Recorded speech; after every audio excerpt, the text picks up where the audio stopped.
All right, so in this video, we're going to show you how we like to set up our fittings in a Milwaukee Packout.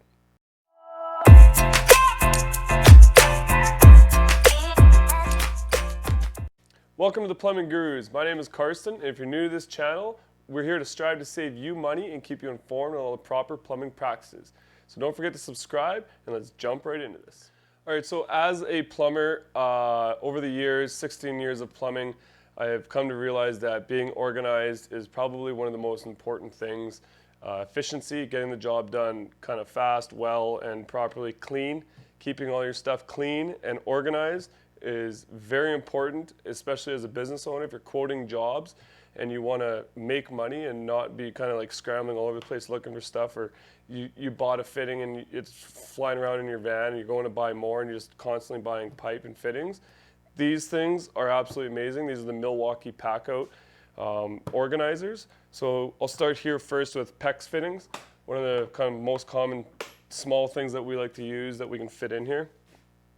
So with these Milwaukee Packouts, again, the latches are super durable. They have metal hinges and really hard plastic everywhere. And the new ones have a good seal around here. I think the old ones did too, so they're waterproof. But this new style, it actually folds back, whereas the old ones, they stopped here and then they would always kind of close on you if they're sitting against something. So this is kind of nice. So when I organize my Pex Fittings, this is how I do it. Not everybody does everything the same way. But I like to have all my 1/2 inch in one and then all my 3/4 in another one. I don't like to split anything, and I never have any of my fittings mixed with each other because I need to know where my fittings are. So the faster I can just know where my stuff is and I grab it, the faster I can get the job done and more efficiently. So I have Pex 90s, 1/2 inch Pex 90s in this one right here. I got my 1/2 inch Pex Ts. I have my 1/2 inch J clips running low, got to buy some. And here I have sweat adapters. Now there's not quite enough space to fit everything that you need, so I have male and female sweat adapters in here. And here I like to put MIPs by Pex. I have 1/2 inch. And then in the middle here, it's a nice little slot that adds just a little extra to everything. I like to put valves in here or just any miscellaneous stuff. I usually like to have some Pex wingbacks. I don't have any in here right now. I'll have to pick some of those up. And then Poly B, Pex to Poly B adapters. These are nice to have when you're just doing renovations. You're going to do a Poly B fix. It's nice to have a few of these in here. Then here's my FIP by Pex. I like to keep those in there. And then 1/2 inch Pex rings. Got to have a full one of these. So I use the big ones for the rings and the J clips because that use the most of those. And then we got 1/2 inch Pex couplings and 1/2 inch plugs. I do the same thing, the exact same thing up here as I do with the 3/4. So I'm not going to bother showing you that because they're the exact same thing. Okay, so that is the Pex fittings. Again, there's all kinds of fittings. I have these for copper. I have one for black fittings. I have one for pretty much kind of fittings. I still have in my trailer, I have shelving that has little organizing bins for kind of overflow stock. But you don't want to be constantly digging through that overflow stock and chucking it in a bucket because I've seen a lot of guys do that. I used to personally do it too. You kind of keep all your stock in your van or your trailer or your truck or whatever. If you don't have everything organized and it's not just quick and easy, you grab it and you're ready to go, then you're spending a lot more time on looking for fittings and you don't know if you have them and you're running to the wholesale even though you did have it, whatever. So we're just going over these 3 things today. So we got the Pex fittings here, and then I'm going to show you this is my screw bin. So I keep all my screws and other kind of miscellaneous stuff in here.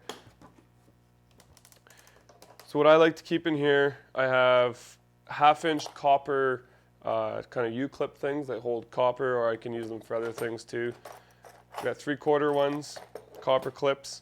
I like to keep 3/8 sealing plates along with my 3/8 nuts and 3/8 washers.